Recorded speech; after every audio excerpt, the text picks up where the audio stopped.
Welcome to video 3. This is the conclusion video of our production or level 3 leadership, how to be a productional leader. We're going to get into the last law here together, and then we're going to close this out with a very powerful and impactful statement to take home with us. Make sure that you lock in for this last session here together. Number 3, the law of sacrifice. As leaders rise in influence, as leaders become great producers, they must sacrifice more to grow, and they must sacrifice more to serve effectively.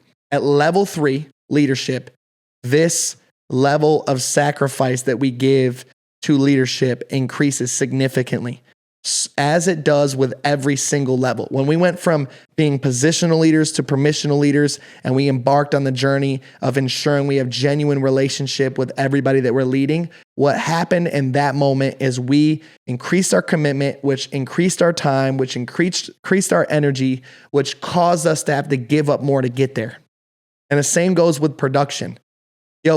It's easy to come into a room full of people and just say, we want to raise the room from 300 to 100. We want to raise X amount of dollars. But the reality is that you're not trying to get people to believe it's possible. You're trying to get a team or a people group to believe that it's worth the sacrifice.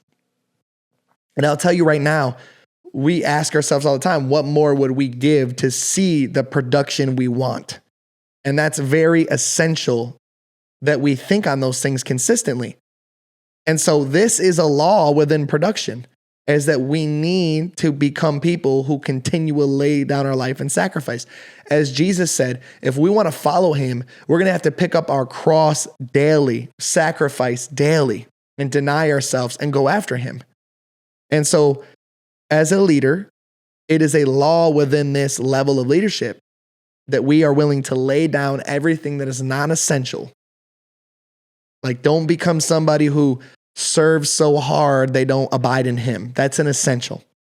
We lay down the non-essentials so that we can see more growth and we can serve even better. And I want to give a few points within sacrifice and how we can live lives like that, and some viewpoints to carry. And number 1 is this: leadership is built on sacrifice, not on privilege. People mistakenly believe all the time that leadership is about gaining perks, privileges, or even power. But actually, true leadership, authentic servant leadership, is giving up those things so that people can be in front of us, or people can grow further than us, or people can go faster than us in those areas in terms of development. We are serving others, and we're willing to give up privileges, perks, and power to see that come to life in other people.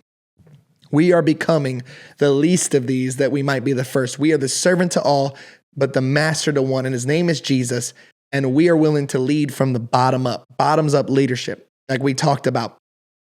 And so in the video, Heart of the Leader, we talked about that. So when we look at real, true leadership, we understand that it isn't built on privileges, but it's built on sacrifice.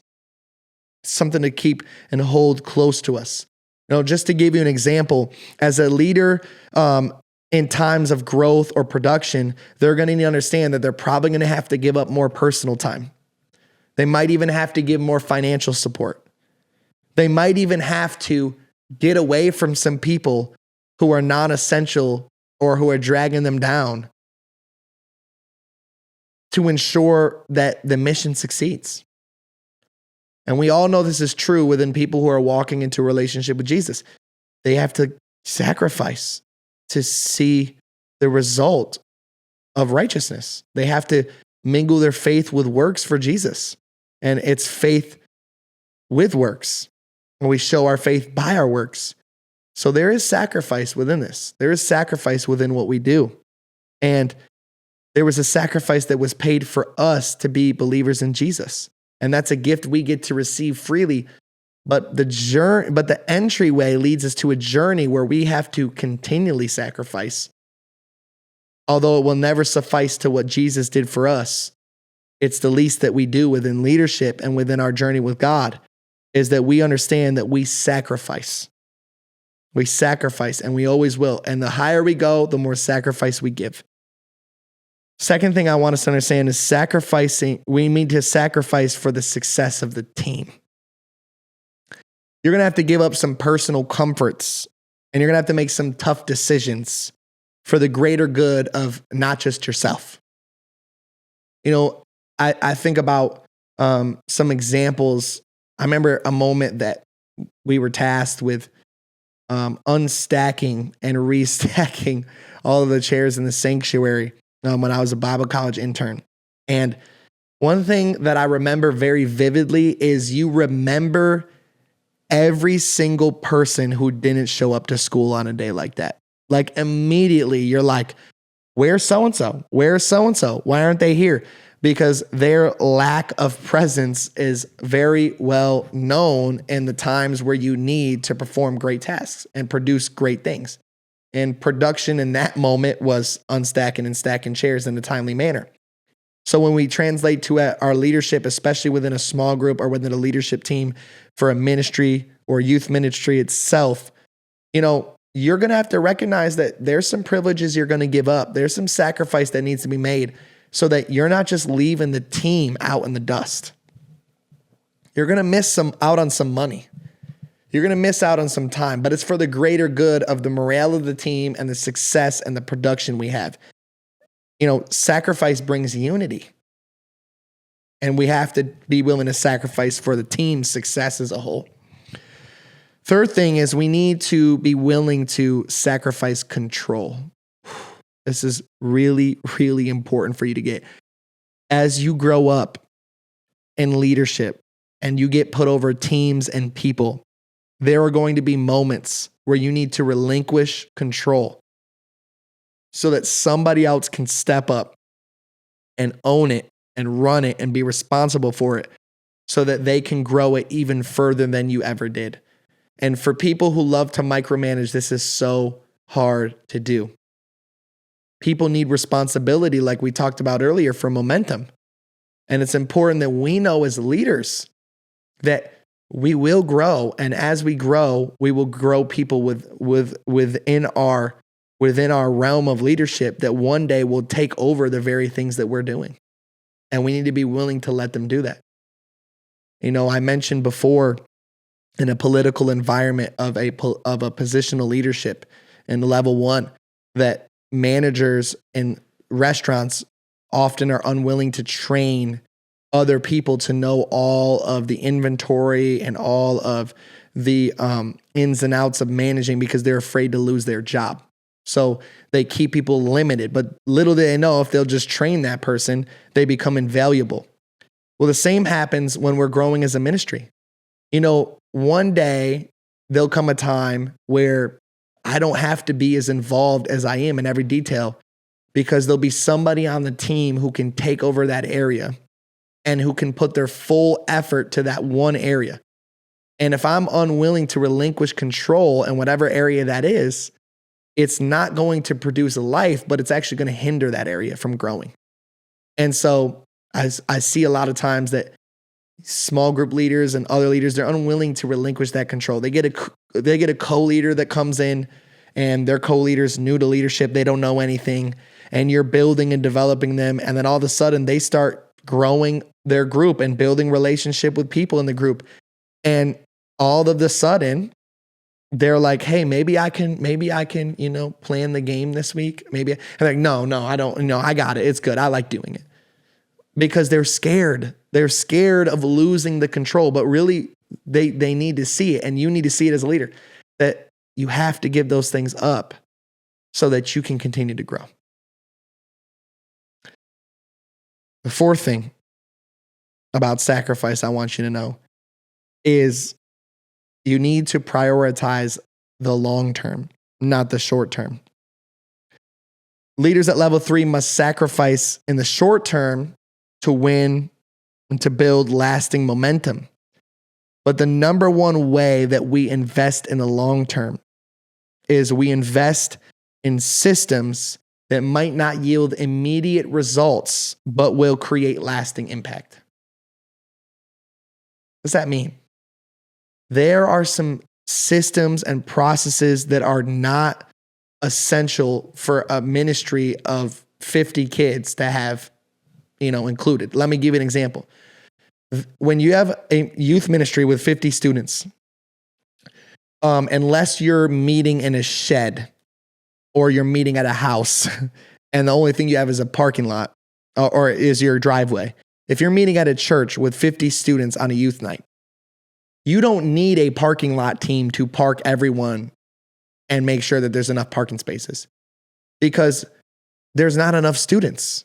But see, a forward-thinking leader starts to develop something like a parking lot ministry so that when the day comes that there's 1,000 cars in that parking lot, they know what they need to do to park every single person. And there's even more relevant examples of this. For example, it's easy to have a system of follow-up when you have 12 kids where every single kid who comes through the door, if they're new, you personally invite them to go and grab a bite to eat with you the next day for lunch or for dinner. Well, it doesn't make sense for the youth pastor to, when they have 2,000 kids and they have 20, 30, 40 guests in a single week, it doesn't make sense for them to have that as a process to invite every single new guest out to eat the following day, or else they'll be eating 50 times. So you, as a ministry, it's important, and as leaders, it's important that we look to the long term and say, how can we effectively reach out to people even when we reach our desired result or our end goal? How can we build something that will last for a long time? We're not interested in just throwing things at the fan, throwing things at the wall until they stick. We don't want just short-term success. We want long-term. And if we're talking about discipling people, if we're talking about leading people, we need to make sure that we're investing in the things that matter for the long term.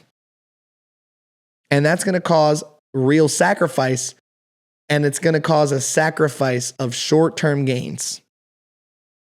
If we just come in and we run an event every single week, kudos. We'll probably have a lot of kids who want to show up and win prizes. If we want to invest, and you know what? There is a level of sacrifice to that.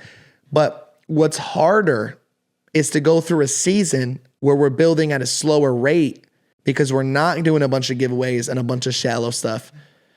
And it seems like we don't have as much growth. It seems like we're maybe not as growing as fast as we could if we did those other things. But we're sacrificing with patience to see a long-term result. The final thing I want to tell you about sacrifice is as you go into level 3 leadership and as you grow as a leader, there are going to be many opportunities for you to become prideful. And you're going to have to sacrifice personal recognition. Success at level 3 leadership, productional leadership, means elevating others above yourself. Leaders sacrifice personal credit to highlight and build up other people.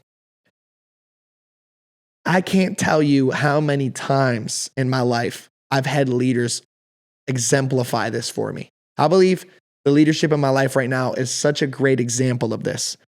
My wife, she ran administratively, she was in charge of the Upward Conference when she was a Bible college student. And she worked very closely with the leader of that organization and event when she had first started interning under them.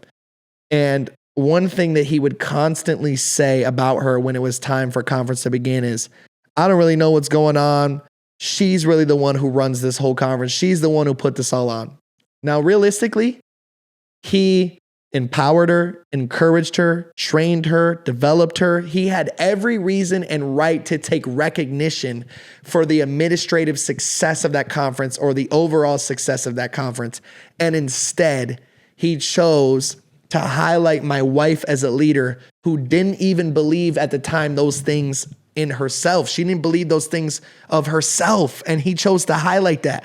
Why? Because he was willing to sacrifice his personal recognition so that another person could be built up. That encouraged her. Today, she helps lead this ministry and has got to witness thousands of kids come to Jesus, and she's got to host she's got to plan tons of events. She's an expert at it.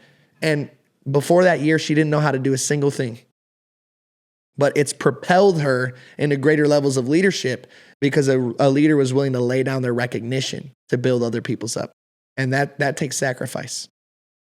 So I know that this has been a journey going through level 3, but this right here is the difference between just a normal, average, very relational leadership position where it's mom and pop, it's small, it's homegrown, it's a little community, to this is leadership that produces a movement, that produces the greatest level of fruit, that takes us from the ground floor to just rocket ship to the moon. Leadership that is exponential and multiplication, not just addition. This is one of the quintessential levels of leadership. And I want to leave you with this. Nobody, no one can fake level 3 leadership. Either you are producing for the kingdom of God, you're producing for organization, and adding to its bottom line, whatever that may be, whatever those wins that are decided. For us in youth ministry, that is people in groups, that is people getting discipled, that is souls saved, that is baptisms. If you are not adding to that bottom line, you cannot fake level 3, because if you're not adding to that bottom line, there's no way to fake it. You might look like you have great relationship. You might even have relationship with students, but that doesn't mean that it's relationship that's producing good. You might have relationship with your leaders, but that doesn't mean, or the people you're leading, but that doesn't mean you have relationship that's good. You might have a position or title, and you might be able to hide behind that, but it doesn't mean you're using it good. See, if you want to be a leader that produces results, if you want to be a leader in level 3, which is a productional leader, there's no way to fake it, baby. You either are doing it or you're not. You're either really about it or you're not. You're really effectively leading people or you're ineffectively leading people. You're either leading with a servant heart or you're not leading with a servant heart, and you're self-centered. You are either abiding in Christ or you're not abiding in Christ, and there's no way around it. To produce good, genuine results, you need to be living an effective life as a leader, and you cannot fake it. I hope this encouraged you. I hope that you have a great standard to look forward to and to set your heart to in terms of being a leader that produces in your life. And I want to encourage you, take all of this information in. I know it's been a long conversation together, but this right here is what's going to exponentially grow you as a leader, is to come in, to set goals, to see yourself as a leader who is going to ensure momentum is never killed and is going to be willing to give great sacrifice. And if you're willing to do those things and you're willing to put in that sacrifice, put in that level of dedication, no matter the cost, I promise you, you're going to see amazing godly results, and it's just going to compound and explode and grow all the days of your life. It is important that we remain in productional leadership. We're so thankful that you stuck all the way through the end with us. If you go ahead and look below, you can see the quiz. I know that this was a long series here together, but it's important that we capture this final level of leadership we're going to go through, as this is what's going to rocket ship us as a ministry and you as a leader specifically. Thank you for joining in. Make sure you go ahead and click the link below in the description to complete your quiz so we can move on and see you in the next video.